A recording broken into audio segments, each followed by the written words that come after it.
People using AI to create keep repeating the same argument to justify it. AI is just another creative tool. I believe this is a dangerous lie. In fact, it's even worse. It's simply bad faith. A tool is meant to help the creator create something. The creator would still require skills, expertise, knowledge, and a specific vision to create whatever they want to create. From the moment on that a software is creating it for you, it's no longer a tool, full stop. And I can hear the AI lovers screaming from here, but you still need to be good at writing a prompt. This is a skill. But if an AI software allows you to generate illustration, videos, music, essays, without you needing any kind of knowledge, expertise, and skills in that field, it's safe to say that AI tool created this for you. Therefore, it's not a tool. It's the creator. You're just a prompter. A really good one maybe, but you're just a prompter. Otherwise, it would be the same as saying that if I make a Google search or a ChatGPT question about a quantum physics fact and I have the answer, I am now a physicist. I created this result about this quantum physics fact. I'm a genius. It's nonsensical. And this is exactly the same thing. Now, of course, I know that they are, in fact, AI tools that people are probably a bit more comfortable calling it that, such as something to tuning the vocals or an EQ or maybe mastering AI tools. And in fact, this is where it can be a bit more debated. However, I'm still uncomfortable calling it a tool because I feel like this is just a macro situation of what I just explained. However, I'm well aware there is a debate to be had here to know when those lines are blurred, because I believe these tools blur the line on whether AI is a tool or not. And in some cases they are, in some cases they clearly are not. The fact that this line is blurred gives the opportunity to people to advance the one argument I've just proven wrong. Now, I don't want to sound like an anti-AI artist, and actually it would be hypocritical from me because I do use it for some Google search or maybe to rephrase an email. However, I know that these tools I'm using will have no impact on my creation, as this would be the last thing I want. A machine telling me or showing me how to express myself creatively. Just like every other major new technology introduced to humanity, there are some good sides and some bad sides that come with it. And the great sides can be seen as an improvement of complex, slow, laborious, boring tasks can now be done much better and much faster. But obviously AI comes with a lot of bad sides, transforming the essence of several things that should not be transformed, such as art creation. The most obvious problem with AI generating creative content is that it takes away the merit from the creator. Not just the creators who use AI, every creator, but I'll get to that later. Can you really be proud of something you have not created, but just prompted? Creating music, paintings, drawings, sculpture, it takes hours and hours to learn. Learning an instrument to a professional level takes reportedly between 1,000 and 10,000 hours of practice. Personally, I think this is way more than that, but that's not the point. It takes years to practice and master an artistic skill. In fact, it's like a new language. It takes years to be fluent in it. It's slow, and that's the whole point. But when the CEO of Suno tells you that musicians don't enjoy making music anymore because it takes a long time to learn an instrument and to fiddle with music writing and recording and mixing, oh my God, this is so difficult. This is the most absolute nonsense I've ever heard. It would be like saying, don't bother learning how to speak and to write, just ask AI to do it for you. It's so difficult to learn to express yourself, just ask AI to do it. This is fundamentally wrong. And obviously this person, I can guarantee, has never played music in his life. Music is a language on top of being an art form and an entertainment form. Playing music is a way of expressing emotions and ideas without using words.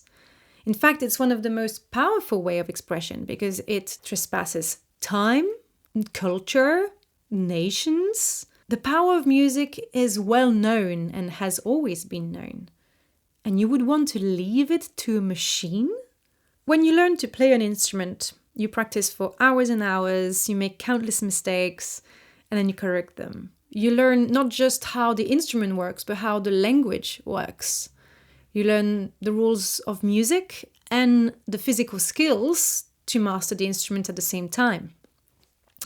Then, when you finally play your first song top to bottom, with or without audience, that feeling is very unique.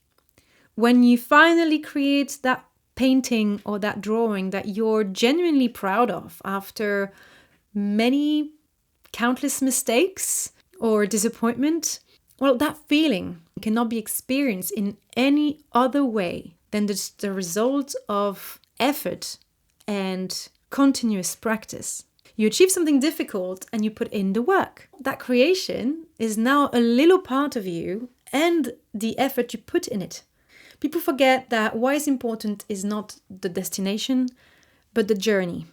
If you take your car to go at the top of a mountain to enjoy a view, you will not appreciate it as much as if you went on foot after hiking a whole day, although it's the same view.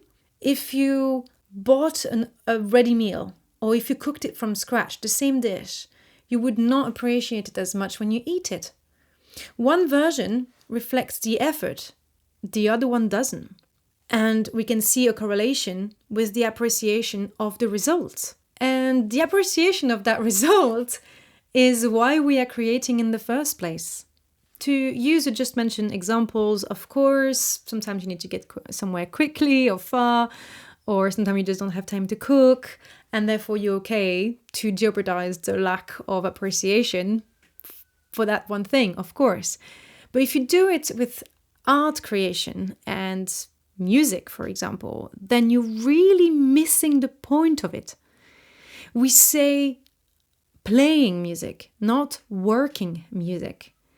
Although it takes time and effort to learn an instrument, when you play it, it's such a unique feeling and it's very rewarding. It would be like saying, well, AI should play my match of basketball because I'm sure it would be better at it and it would be a lot less effort. Then why bother playing basketball in the first place? The fact that you would leave a creative language and a means of expression to a machine is not the only issue with fully AI-generated content. As I mentioned at the start of this video, it doesn't just devalue the merit of whoever uses AI, but it also destroys the merit of creators who don't use AI. I mentioned in one of my previous videos that the devaluation of music contributed to a lack of funding in the arts and led to the public to accept that music should be something to be consumed very cheaply and almost exclusively as entertainment and is no longer an art form. The fact that more and more music is now fully AI generated and that the majority of music is at least partially AI generated worsen this trend. Why would people value music now that it can be done in only a few clicks? It's now so easy and cheap to make and it sounds perfect. Why would people respect music more now than they did before? Of course, there is a reverse side of this. And although it will destroy the music industry as we know it, undoubtedly and inevitably, like many other industries, by the way, I think it will finally lead people who like music to appreciate it and crave it for the right reasons, which seem to have been lost. We will finally go back to creating connection instead of perfection. You cannot compete with a machine when it comes to creating something perfect, but a machine cannot compete with humans for a personal, genuine, and humane creative vision. When listening to music, human music that is, you listen to someone's ache, joy, anger, struggle, sadness in a very personal and intimate way. But you also listen to all the work and effort that was put in order for this music to exist. The countless hours of practice, the hours to put it all together, to write it, to record it, to arrange it, to produce it, to mix it, to master it, and finally to market it and distribute it and publish it and release it. Then, if this music made it to your ears, it's also because probably that artist has had countless quiet gigs and rehearsals and nights spent sleeping on the floor. I mean, we've all been through so much struggle for our art and our careers. How can that be compared to an AI regurgitating music, which was actually created based on the creation of all of these people without their consent? So I think that we might finally value daring, artsy, and genuine music again. And while the current billionaires pop stars creating music with billionaires producers are weirdly the ones that AI seems to be able to recreate the most and the best, maybe it's time to reflect on the quality of music that we have been served lately. Live music and the analog world will have a rebirth and undoubtedly regain value. While the current overpaid monopole side of the music industry seem to be the most targeted by being replaced by AI. However, as the rich people, and we know it, are always the ones making the rules, well, let's see what they have in store to counter this trend. But I believe that this is finally a great opportunity for listeners to learn again to appreciate music and art for the right reasons, but also for artists to regain a genuine and artistic vision over creating something to please an algorithm or be desperate for some radio play.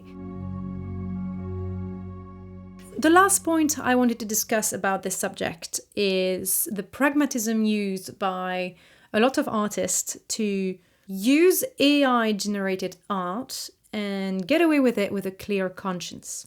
Many artists seem to be part of the problem, and therefore it's difficult to take them seriously when they complain about the effect of AI on their industry. And this is the part of the video or the podcast in which I'm not going to make friends, and that's fine. Many artists indeed have been using AI-generated art not in their field, but in another artistic field to release their content. For example, many musicians use AI-generated artwork or music videos, and on the other hand, you have video makers using AI-generated music to accompany their videos. The argument is pragmatism. Most artists are struggling financially. I think it's no secret and it's nothing new. And therefore, they weirdly feel entitled to be using these AI generating tools because they claim they can't pay for videos, photos, design, music, you name it, made by other artists. Although I'm the first one to be concerned by this financial situation, making no money from my musical creation at the moment. In fact, I am in big debt from it. I can't help but see the screaming hypocrisy of this argument. If you accept doing it one way, then you cannot criticize anyone for doing the exact same thing as you for the exact same reasons. Not just you are compromising your artistic vision and creation by incorporating the creation of an AI and therefore reducing the value of the final product, as I explained earlier in this podcast, but also you're now actively part of the problem. And you have given up the right to speak out about the effect of this technology on your art form and your industry. I see this a little bit like a fratricide, in which an artist helps devalue an art form of another artist. And I say this with full knowledge of what it costs to create and release an artistic project. I've done it for the past 15 years, countless times. And whether it is music or video, I know how much it costs. It costs a lot of money to invest in the gear you need, the skills you need, then master the skills. It costs a lot of money to write, to record, to mix, to master, to release, to market. It's insane, the money that it costs. For my latest project, Exometry, we've been doing all of this ourselves. And everything we could do ourselves, we did it. And we paid only for what we just had no skills for. So someone mixed it and mastered it. But everything else we did absolutely ourselves. And sometimes editing tracks until 2 or 3 a.m. for it to be done on time. For the music videos, I wrote them, directed them, edited them myself, and I had to learn a brand new software, buy it, learn how to use it, bring new skills in order to not pay for someone else to do it because I couldn't afford it, and I had to pay for a team to film it because I can't be behind the drum kit and film at the same time. Otherwise, I would have probably done that too. And despite that, it has cost an insane amount of money to create, release, and manufacture a 4-track EP. In fact, it's probably a good subject I will treat in one of my future podcasts.